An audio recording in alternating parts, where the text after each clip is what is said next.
हाय हाय लोग परेशान हो गए, लोगों के पास खाने को, तो क्या करोगे? खाने को नहीं है तो क्या करें? माल चाहिए। कर क्या सकते हो? आपके पास ऑप्शन क्या है? आप ये कह रहे हैं कि लोगों को राहत दे दो। Do you have the funds? माना कि पाकिस्तान में पेट्रोल चला गया 200 के ऊपर वैभव, ठीक है, आइडियल कंडीशन क्या होनी चाहिए पाकिस्तान में जो लोग समझ रहे हैं? 50 रुपए लीटर होना चाहिए। 150 का जो गैप है, 150 का गैप है, क्या पाकिस्तान के पास पैसे हैं वो 150 का गैप फंड करने के लिए? नहीं है उनके पास पैसे। यार उसने तो जयशंकर का वीडियो भी प्ले कर दिया, डॉक्टर जयशंकर का। तो डॉक्टर साहब का वीडियो प्ले कर, देखो ये होती है खुददार कौम। वो पता नहीं अपने लोगों को जलील करता है, मुझे लगता है पाकिस्तानियों को जलील करता है ना, इंडिया का एग्जाम्पल दे देके कि इंडिया खुददार कौम है, यानी कि तुम खुददार कौम नहीं हो। इसका मतलब तो यही है ना। कई हिंदुस्तानियों को ये नहीं पता कि बलूचिस्तान पूरा का पूरा पाकिस्तान में नहीं है, बलूचिस्तान ईरान में भी है। और वहां पे जो टेररिस्ट ग्रुप्स हैं वो कैसे फंड करते हैं? वो इसी तरीके से स्मगलिंग से फंड करते हैं, फिरौती लेते हैं, ड्रग स्मगलिंग होती है। और ये सब होती है किसके आशीर्वाद? वहां पे सबसे बड़ा गुंडा कौन है? आर्मी। सबसे बड़ा माफिया कौन है भाई? Core commander Balochistan. और कोर कमांडर बलूचिस्तान कौन है? हमारे बुजुर्ग, हमारे बड़े आसिफ गफूर साहब। भाई आपको IMF की डील चाहिए, आपको अमेरिका के, आप अमेरिका को कितनी भी गालियां दे दें, बिना अमेरिका के पाकिस्तान का एक दिन गुजारा नहीं है। तो पाकिस्तान ने फिर अमेरिका को धोखा दिया, रशिया को धोखा दिया, अच्छा इन्होंने आतंकवादियों को भी धोखा दे दिया, इन्होंने किसी को नहीं छोड़ा। They have betrayed everybody. जय हिंद दोस्तों, मैं हूं मेजर कारोबारी और आप देख रहे हैं डिफेंसिव ऑफेंस। इस वीडियो को लाइक करिए और हमारे चैनल को सब्सक्राइब करना बिल्कुल मत भूलिए। वैभव ऐसा है कि पाकिस्तान में जो भी सियासी पार्टियां जन्म लेती हैं, those are self-confessedly from GHQ and they are always created as counterweights. क्या होता है कि MQM, आप MQM की बात कर लीजिए, आप पाकिस्तान पीपल्स पार्टी की बात कर लीजिए, आप नून लीग की बात कर लीजिए, आप तहरीक इंसाफ की बात कर लीजिए जो इमरान खान की PTI है, all of these parties have military roots. अब एक ऐसा जमाना था when people started getting disenchanted with Nawaz Sharif. Nawaz Sharif ने पैसा कमाया, दबा के कमाया, स्टील मिल्स हैं उसकी, उसके भाई ने करप्शन करा, ये सब कॉमन नॉलेज है पाकिस्तान में। और ऐसा कहा जाता है कि हर तीसरा मुर्गा जो है वो पाकिस्तान में शरीफ खानदान का है। पोल्ट्री का बहुत बड़ा बिजनेस है उनका, हर चीज का बिजनेस है। ये तो जियाउल हक की पैदाइश था ना, नवाज शरीफ मिलिट्री डिक्टेटर की पैदाइश था। फिर इन्होंने द सो कॉल्ड लक्ष्मण रेखा पार कर दी, और ये पार करना शुरू हुआ कब? मुशर्रफ के टाइम पे। कारगिल के बाद थोड़ी बहुत दरार आ गई पाकिस्तानी फौज और नवाज शरीफ के रिश्तों में, फिर आगे से कार्रवाई शुरू हुई, मामला ठंडा हो गया, जद्दा चले गए 10 साल के लिए, फिर वापस आए, फिर चले गए, फिर वापस आए, तो काफी उथल पुथल हुई। लेकिन जो आप बात कर रहे हैं ना शुजा पाशा की या Ashfaq Parvez Kayani, before becoming army chief, in one of his appointments he was DG ISI। And Kayani के बारे में ये कहा जाता है कि साइलेंट ऑपरेटर था। कियानी का father was an NCO in the army, नायक थे, हवलदार थे उसके फादर, ऐसा मैंने सुना है। और कियानी ने बहुत पैसा कमाया। लोगों का ये भी कहना है जो ओसामा बिन लादेन के ऊपर अवार्ड था या रिवॉर्ड था $25 मिलियन, वो भाई खा गए अशफाक परवेज कियानी।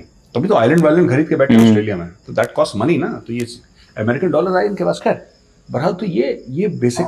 अब क्या हुआ है कि Imran Khan for a very long time, बहुत समय के लिए इमरान खान को कोई एक सीट नहीं आई। इमरान खान अपना शौकत खानम अस्पताल बनाते रहे, अपनी जद्दोजहद करते रहे, फंडिंग करते रहे, ये करते रहे, वो करते रहे, और इमरान खान को किसी ने पूछा नहीं। और आज की तारीख में जो ये 17-18 साल के लड़के हैं पाकिस्तान तहरीक इंसाफ के, जो हैशटैग चलाते हैं, ट्रेंड चलाते हैं ना, उनको भी आज तक अगर आप उन बच्चों से पूछें कि अचानक इमरान खान फेमस कैसे हो गया, भाई इमरान खान 1992 के बाद तो सुपरस्टार था ही, अचानक इमरान खान कैसे फेमस? इसको फेमस करा गया है, एजेंसीज ने, एस्टैब्लिशमेंट ने इसको फेमस करा। धीरे धीरे धीरे इसको 1 सीट दी, 2 सीट दी, खैबर पख्तूनख्वा में इसकी हुकूमत बनी। इसकी मतलब कि पाकिस्तान तहरीक इंसाफ की, ये चीफ मिनिस्टर कभी नहीं रहा, ये डायरेक्टली प्राइम मिनिस्टर बना। जब नवाज शरीफ के साथ बहुत चीजें बिगड़ गई, क्यों नून लीग वाले इसको सिलेक्टेड कहते थे? इनकी रैलियों में पैसे बांटना, ठीक है, किनकी? PTI की। ऑपोजिशन पार्टीज को फोन करना कि तुम इमरान खान के लिए वोट दोगे, राइट?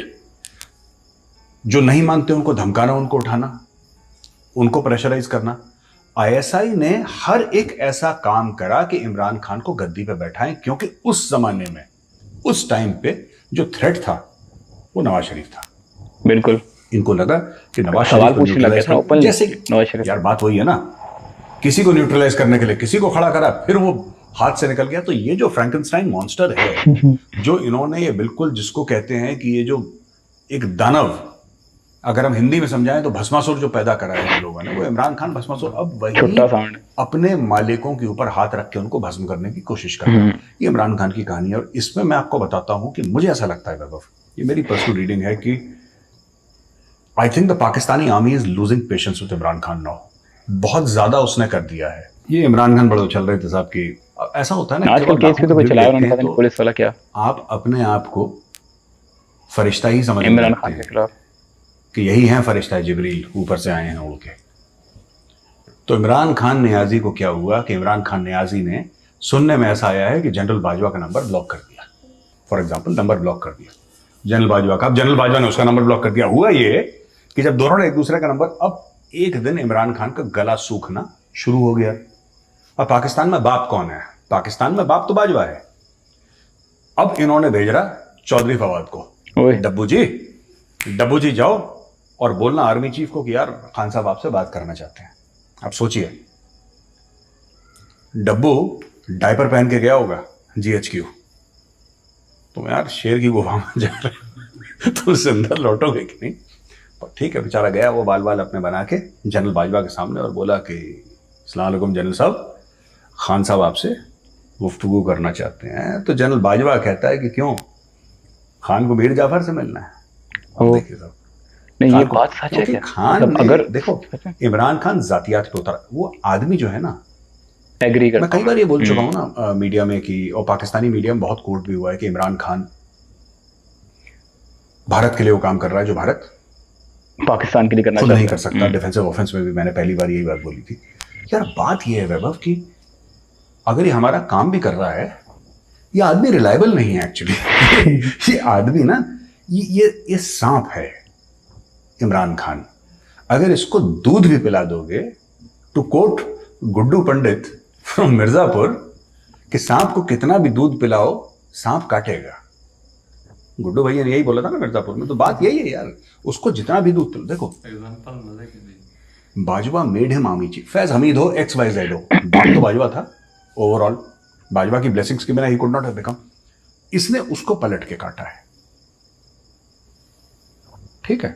ये खुद को फरिश्ता जिब्रील समझता है, और मैं आपको बता रहा हूं ये किसी का सगा नहीं। He will betray everybody. तो हमें भी नहीं पता कि ये भारत के लिए कर रहा है नहीं कर रहा, मुझे कुछ आइडिया नहीं है। लेकिन ये जो आदमी है ना, ये हमारे लिए भी, ये किसी को भी काट सकता है ना, ये किसी का सगा नहीं। खैर, coming back to the main story, उन्होंने बोला कि साहब मीर जाफर, ठीक है। अब मीर जाफर अब क्या बोलता है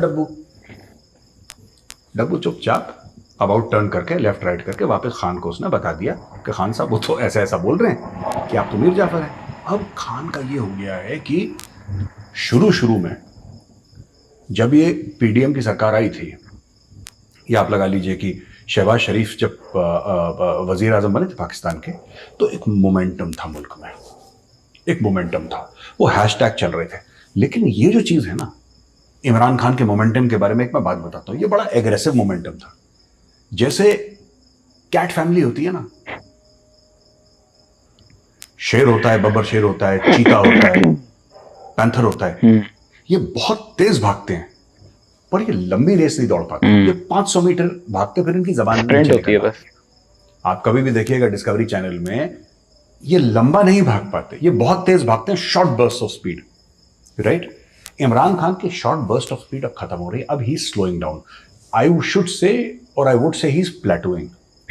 पठार जिसको कहते हैं ना, पठार आ चुका है ऊपर। अब वो ऊपर नहीं जा रहा है इसका ग्राफ। अब वही बच्चे हैशटैग चला रहे हैं, वही हो रहा है। इमरान खान का पेनिट्रेशन गांव तक पहुंच गया है पाकिस्तान में, ये बात सच है। लेकिन अब मुझे लग रहा है कि जो गवर्नमेंट है, it is becoming more confident. अब धीरे धीरे मरियम औरंगजेब का बयान देखिए। वो तो खैर शुरू से ही लड़की कॉन्फिडेंट थी वो लेडी, लेकिन उसके जो बयान आ रहे हैं, जो शहबाज शरीफ के बड़े मेजर्ड टाइप के बयान आ रहे हैं। राणा सनाउल्लाह तो वैसे ही काबॉय है, वो from Texas, the name is Rana Sanaullah. तो he is a sheriff in Texas, वो अलग आदमी, वो फायर करता रहता है। लेकिन fact of the matter is, मुझे लग रहा है कि now the government is getting its act together, और जो शहबाज गिल को उन्होंने जेल में डाला है, मुझे ऐसा लगता है यार कि अगर हम ब्रूटली फ्रैंक हो, I don't think Miftah Ismail की जगह भी कोई और होता ना। आप एक काम कर सकते हैं, देखिए आप पेट्रोल के भाव कम कर सकते हैं, आप फूड एसेंशियल्स के भाव कम कर सकते हैं, पर क्या आपके पास बैंक में उतना पैसा है? आप उसको फंड कैसे करेंगे? सब्सिडियां कैसे देंगे भाई? आपने लोगों को राहत दी, आप उसको फंड कैसे करेंगे? पाकिस्तानी टीवी एंकर चिल्लाएं, वो तो जो लोगों का गुस्सा है बेसिकली क्या है, जो हम कहते हैं ना turning mechanical energy into electrical energy, होता है ना, मैकेनिकल एनर्जी को आप इलेक्ट्रिकल एनर्जी में कन्वर्ट कर रहे हैं। पाकिस्तानी टेलीविजन एंकर यही कहते हैं कि लोगों का गुस्सा जो है उसको वो टीआरपीज में कन्वर्ट कर रहे हैं।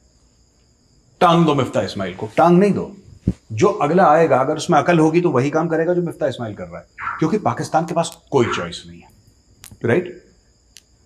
हाय हाय लोग परेशान हो गए, लोगों के पास खाने को, तो क्या करोगे? खाने को नहीं है तो क्या करें? कर क्या सकते हो? आपके पास ऑप्शन क्या है? आप ये कह रहे हैं कि लोगों को राहत दे दो। Do you have the funds?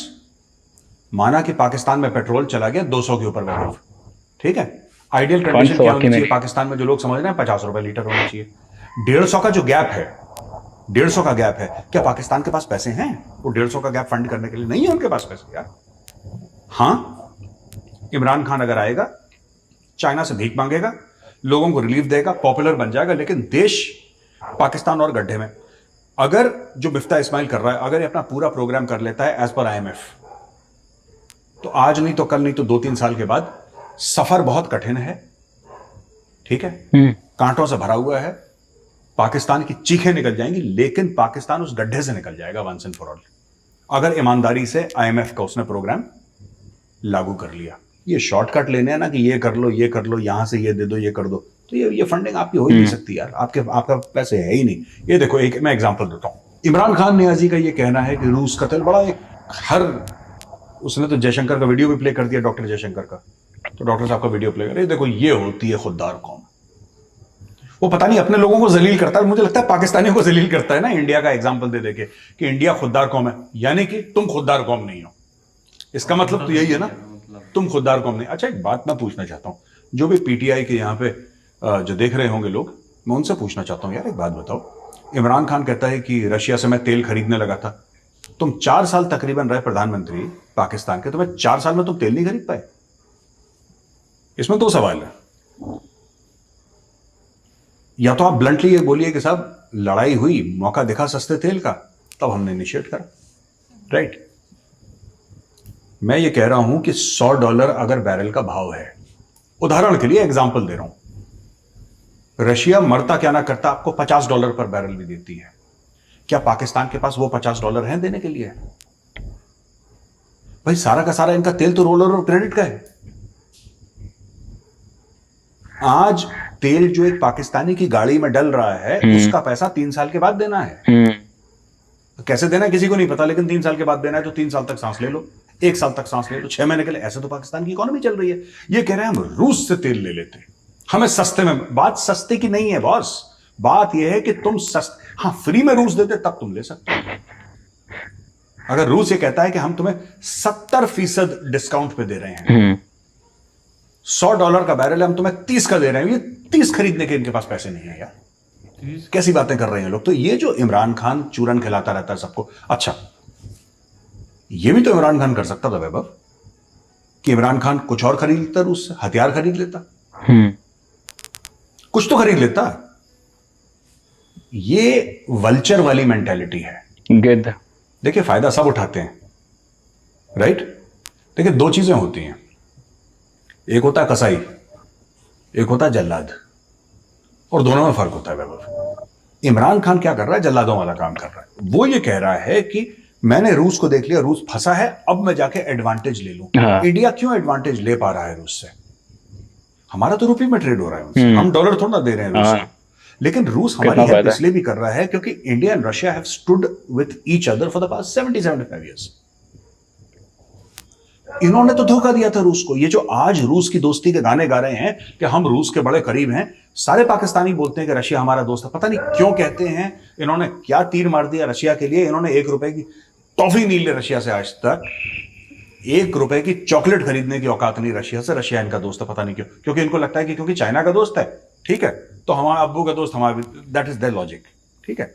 But वैभव देखो, fact of the matter is Russia ने इंडिया का तब सपोर्ट करा 1971 वॉर जो पाकिस्तान के साथ हुआ था। 7th फ्लीट आया था ना जब, रशिया सेंट इट्स सबमरीन्स यार, ठीक है ना।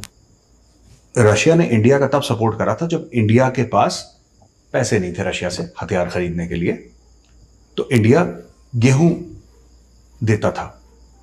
हम लोगों ने पोटेटोज दिए हैं, आलू सब्जियां दी हैं, उसके एवज में हमें हथियार मिले हैं, राइट। रशिया का जब भी कोई मामला फंसा, इंडिया सामने खड़ा हो गया।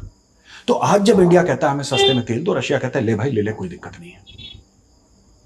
इन लोगों ने अफगानिस्तान में जब रूस था 1979 से 89, इन लोगों ने धोखा दिया है, अफगानिस्तान की पीठ पे खंजर घोपा है, और ये लोग कह रहे हैं अब हम इससे सस्ता तेल खरीदेंगे। क्या have Russians absolutely forgotten that you betrayed them, you betrayed the Americans, you betrayed the Russians. किसके साथ धोखा नहीं करा इन लोगों ने। इन्होंने चाइनीज को नहीं छोड़ा, उनके $25 बिलियन खा गए यार ये लोग। इन्होंने 79 से 89 रशिया को, अमेरिका से पैसे लिए, रशिया को ठोका, फिर अमेरिका से पैसे लिए, तालिबान को फंड करा, अमेरिका की पीठ पे। पाकिस्तान ने सबको धोखा दिया है। Pakistan has been faithful to nobody. तो आज की तारीख में इमरान खान का ये कहना है कि साहब हम ये तेल ले लेते, कोयला ले लेते और पता नहीं क्या क्या ले लेते, उनसे गेहूं ले लेते। तो 4 साल तुम प्रधानमंत्री थे, 3.25 साल, तुमने रशिया से क्या करा? तुम कितनी बार रशिया गए? क्यों वैभव, ये कितनी बार रशिया गया? एक ही बार शायद, एक बार गया, वो भी कि इट्स अमेजिंग। नहीं, पगला टाइप का आदमी है यार।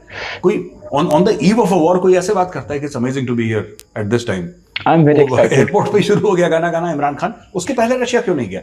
रशिया का इतना बढ़िया, या रशिया का कोई बड़ा आदमी आ गया हो, उनका प्रेसिडेंट, उनका प्राइम मिनिस्टर आ गया हो, पुतिन आ गया हो, पाकिस्तान तो कोई नहीं आया। और पाकिस्तानियों को झूठ बोल दिया कि रशिया बहुत बढ़िया दोस्त है, तो सब लोग बावले हो रहे हैं, सारे पाकिस्तानी बावले हो गए, रूस हमारा दोस्त है, अब रूस हमें पैसे देगा।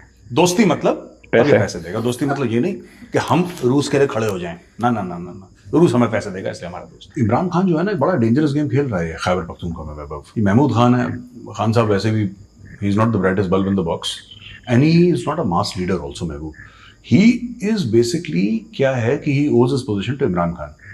ठीक है, तो इमरान खान ने बोला खान साहब बैठ जाइए, खान साहब बैठ गए वहां पे, अब राज कर रहे हैं। इमरान खान ने अपनी खुद की फौज के ऊपर दबाव डालने के लिए, प्रेशर डालने के लिए साउथ वजीरिस्तान में तहरीक तालिबान पाकिस्तान को एंट्री दे दी।